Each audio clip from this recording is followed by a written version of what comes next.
हे friends, तो आज हम एक्सरसाइज 4.3 का क्वेश्चन नंबर 6 डिस्कस करने वाले हैं और ये क्वेश्चन मुझे कह रहा है that the diagonal of a rectangular field is 60 metres more than its shorter side if the longer side is 30 metres more than the shorter side find the sides of the field. यानी कि दोस्तों इस question के अंदर मुझे एक ऐसी field के बारे में बताया गया है जो कि एक रेक्टेंगल की शेप में है कुछ इस तरीके से, और फ्रेंड्स इसके बारे में मुझे ये बताया है कि जो इसका डायगोनल है वो इसकी शॉर्टर साइड से 60 मीटर्स ज्यादा है, 60 मीटर्स लॉन्गर है। सो फ्रेंड्स मैं जानता हूं कि जो मेरा रेक्टेंगल है उसके अंदर सिर्फ दो ही चीजें होती हैं जो कि है लेंथ और ब्रेड्थ। जो एक रेक्टेंगल की लेंथ होती है वो उसकी लॉन्गर साइड होती है और जो ब्रेड्थ होती है वो उसकी शॉर्टर साइड होती है।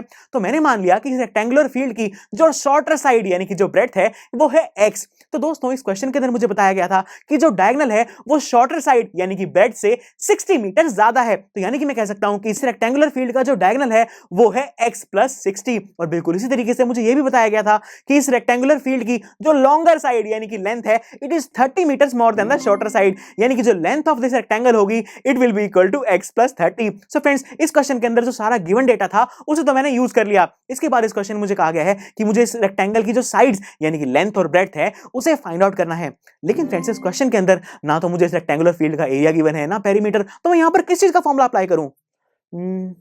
हाँ फ्रेंड्स मैं यहां पर ये देख पा रहा हूं कि जो मेरी गिवन क्वांटिटीज हैं उन सभी को मिला के एक ट्रायंगल तो जरूर बन रहा है, और ये जो ट्रायंगल है ये कोई ऐसा वैसा ट्रायंगल नहीं है, ये है एक राइट एंगल ट्रायंगल। क्योंकि हम ये बहुत अच्छे जानते हैं कि एक रेक्टेंगल के अंदर जो सभी एंगल्स होते हैं वो 90 डिग्री के होते हैं, इसलिए मैं कह सकता हूं कि यहां पर ये जो ट्रायंगल बन रहा है ये एक राइट एंगल ट्रायंगल है क्योंकि इसका एक एंगल 90 डिग्री का दिखाई दे रहा है मुझे। तो दोस्तों राइट एंगल ट्रायंगल के बारे में तो मुझे एक बात बहुत अच्छे से पता है, और वो ये कि हम सभी राइट एंगल ट्रायंगल्स के अंदर पाइथागोरस थ्योरम का यूज तो कर ही सकते हैं, जो हमें बताती है that p square plus b square is equal to h square, यानी कि परपेंडिकुलर का स्क्वायर प्लस बेस का square is equal to hypotenuse का स्क्वायर। तो आइए दोस्तों इस राइट एंगल ट्रायंगल के अंदर भी हम पाइथागोरस थ्योरम को अप्लाई करके देखते हैं। सो फ्रेंड्स सबसे पहले मेरे पास p स्क्वायर यानी कि x का स्क्वायर, उसके बाद है b स्क्वायर यानी कि x + 30 का square is equal to h square यानी कि x + 60 का होल स्क्वायर। यानी कि दोस्तों फाइनली मेरे पास यहां पर मेरी कोई इक्वेशन तो बनकर आ गई है। इसका मतलब अगर मैं इस इक्वेशन को सॉल्व करके x की वैल्यू निकाल लूं तो मेरे पास मेरी लेंथ और ब्रेड्थ आ जाएगी। तो आइए दोस्तों इस इक्वेशन को सॉल्व करना स्टार्ट करते हैं।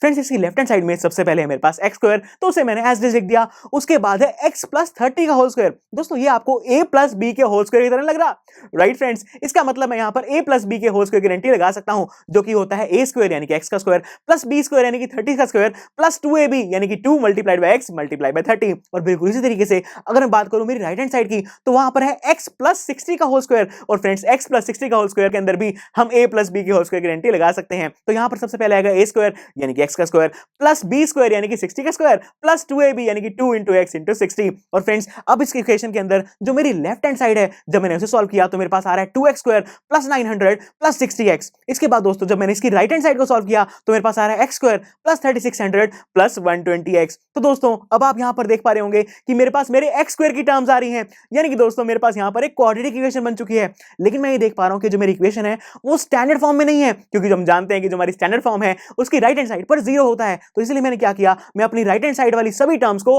लेफ्ट हैंड साइड पर ले गया कुछ इस तरीके से, और सॉल्व करने के बाद जो मेरी फाइनल इक्वेशन आ रही है वो है x square - 60x - 2700 is equal to 0। यानी कि दोस्तों अगर मैं इस क्वाड्रेटिक इक्वेशन को सॉल्व करके x की वैल्यूज निकाल दूं तो मेरे पास मेरी लेंथ और ब्रेड्थ आ जाएगी। तो आइए दोस्तों इस क्वाड्रेटिक इक्वेशन को सॉल्व करना स्टार्ट करते हैं। अब दोस्तों हमारे पास किसी भी क्वाड्रेटिक इक्वेशन को सॉल्व करने के लिए 3 मेथड्स हैं जो कि है फैक्टराइजेशन, कंप्लीटिंग अ स्क्वायर और क्वाड्रेटिक फार्मूला। और हम ये बहुत अच्छे जान चुके हैं कि जो हमारा क्वाड्रेटिक फार्मूला है वो इन सभी से इजी और सबसे शॉर्टेस्ट मेथड है। तो आइए इस इक्वेशन को सॉल्व करने के लिए भी हम क्वाड्रेटिक फार्मूला अप्लाई करते हैं। और क्वाड्रेटिक फार्मूला को अप्लाई करने के लिए सबसे पहले हमें अपने a, b और c की वैल्यूज को आइडेंटिफाई करना होता है, और ऐसे करने के लिए हम अपनी क्वाड्रेटिक इक्वेशन को स्टैंडर्ड फॉर्म जो कि है ax स्क्वायर + bx + c = 0 उसके साथ कंपेयर करते हैं। सो फ्रेंड्स सबसे पहले जब मैंने ax स्क्वायर को x स्क्वायर के साथ कंपेयर किया तो मेरे पास मेरे a की वैल्यू आ रही है 1। बिल्कुल इस तरीके से जब मैंने मेरे प्लस bx को -60x के साथ कंपेयर किया तो मेरे पास b की वैल्यू आ रही है -60। और सबसे लास्ट में जब मेरा प्लस c को -2700 के साथ कंपेयर किया तो मेरे c की वैल्यू आ रही है -2700। तो दोस्तों इसी के साथ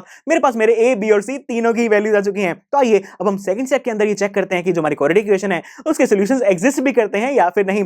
सो फ्रेंड्स ये चेक करने के लिए हम अपनी a, b और c की वैल्यूज को b स्क्वायर - 4ac के अंदर सब्स्टिट्यूट करेंगे। सो फ्रेंड्स सबसे पहले मेरे पास b स्क्वायर यानी कि -60 का स्क्वायर, उसके बाद है -4 × a यानी कि 1 × c यानी कि -2700। सो फ्रेंड्स जो मेरा -60 का स्क्वायर है इट विल गिव मी 3600, और जब मैंने बाकी सारी टर्म्स को सॉल्व किया तो मेरे पास आ रहा है 10800 और फ्रेंड्स 3600 और 10800 को ऐड करने के बाद मेरे पास आ रहा है 14400। यानी कि दोस्तों मैं कह सकता हूं कि जो मेरे पास b स्क्वायर माइनस 4ac की वैल्यू है it is equal to 14400 which is greater than 0। यानी कि मैं कह सकता हूं कि जो मेरी गिवन क्वाड्रेटिक इक्वेशन है उसके सॉल्यूशंस एग्जिस्ट करते हैं। इसका मतलब अब मैं क्वाड्रेटिक फार्मूला को अप्लाई करके बहुत इजीली इस क्वाड्रेटिक इक्वेशन के सॉल्यूशंस निकाल सकता हूं। और जो मेरा क्वाड्रेटिक फार्मूला है वो मुझे बताता है that x is equal to minus b plus minus root b square minus 4ac divided by 2a।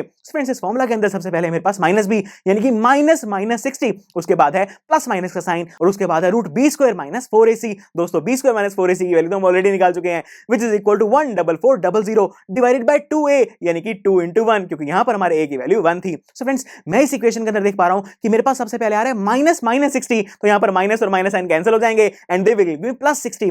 उसके बाद आ रहा है अंडर रूट 14400 और फ्रेंड्स 14400 का जो अंडर रूट है इट इज इक्वल टू 120 और जो मेरा डिवाइड में 2 into 1 आ रहा है वो मुझे क्या देगा, right, it will give me 2 क्योंकि 2 into 1 तो 2 ही होता है।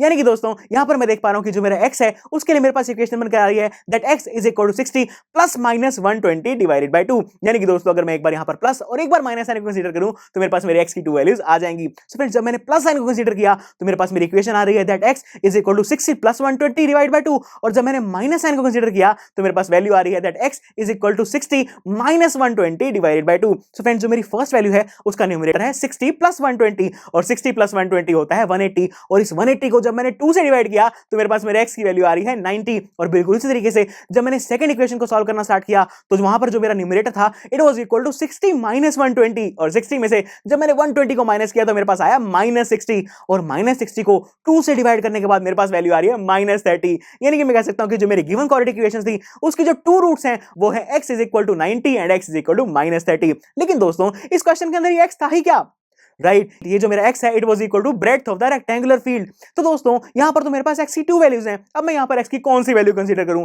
ये तो बहुत कंफ्यूजिंग केस है।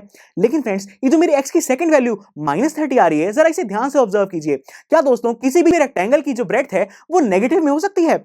नहीं फ्रेंड्स, रेक्टेंगल की कभी भी ब्रेड्थ नेगेटिव हो ही नहीं सकती। यानी कि जो मेरे x की वैल्यू माइनस 30 है इसे मैं रिजेक्ट कर दूंगा। यानी कि जो मेरे x की करेक्ट वैल्यू आ रही है इट इज इक्वल टू 90। तो दोस्तों जैसे ही मैंने x की वैल्यू को 90 कंसीडर किया तो जो मेरी breadth of the rectangular field है वो आ रही है मेरे पास 90 मीटर्स और जैसे ही मैंने x इज इक्वल टू 90 को लेंथ के अंदर सब्स्टिट्यूट किया तो मेरे पास length of the rectangular field आ रही है 120 मीटर्स। दोस्तों इसी के साथ इस क्वेश्चन के अंदर जब हमसे पूछा गया था कि हमें रेक्टेंगुलर फील्ड की साइड्स निकालनी है तो वो दोनों ही साइड्स मैंने यहां पर निकाल दी हैं जैसे कि आप देख ही सकते हैं। सो फ्रेंड्स इसी के साथ हमने इस क्वेश्चन को बहुत अच्छे से समझ लिया है। तो चलिए फिर आप इस क्वेश्चन को खुद से सॉल्व करके देखिए ताकि अगर आपको कहीं पर भी कोई भी डाउट हो तो वो अच्छे से क्लियर हो जाए। और मैं मिलता हूं आपसे अगले लेक्चर में इस एक्सरसाइज के नेक्स्ट क्वेश्चन के साथ। So see you in the next lecture.